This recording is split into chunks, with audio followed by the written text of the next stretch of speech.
Unidade de Oncologia da Daune foi o tratamento para pacientes sira nebe sofre moras cancro hamutok emanain sanulo. Sefi Unidade de Oncologia João Teodoso Amaral ba jornalista sira ia nyaknar fatin terça-feira lorong ida fulang agosto tinangne.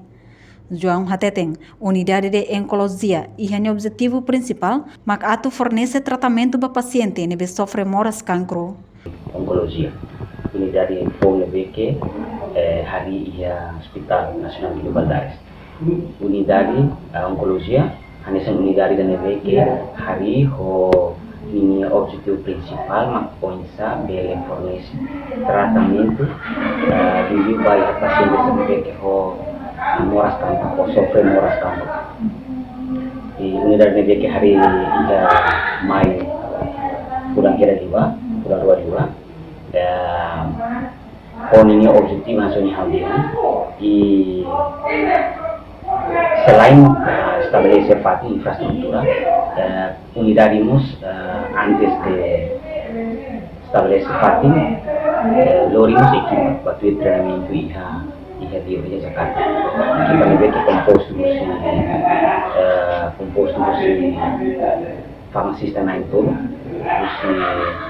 enfermeiras na Intolo, NEBEC batu treinamento em Indonésia, focado ia área oncologia, onde se halo atendimento para pacientes sira NEBEC sofre moras cancro e ao mesmo tempo farmacista ser NEBEC para onde aprende a tocar quimioterapia. Ini acontece ia bulan março, fevereiro e março.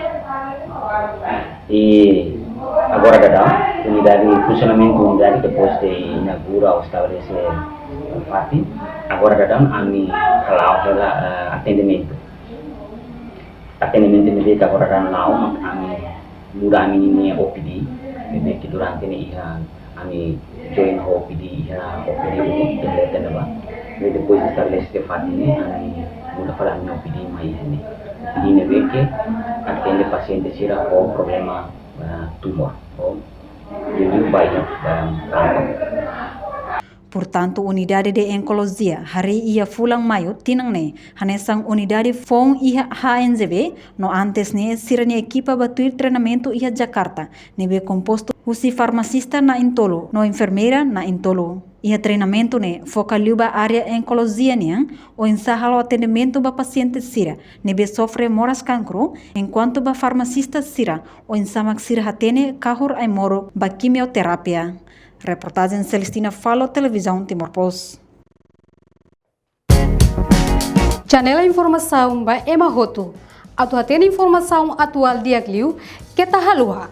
Hane hambutão subscribe, like, halo comentário no faixa do media social Roto.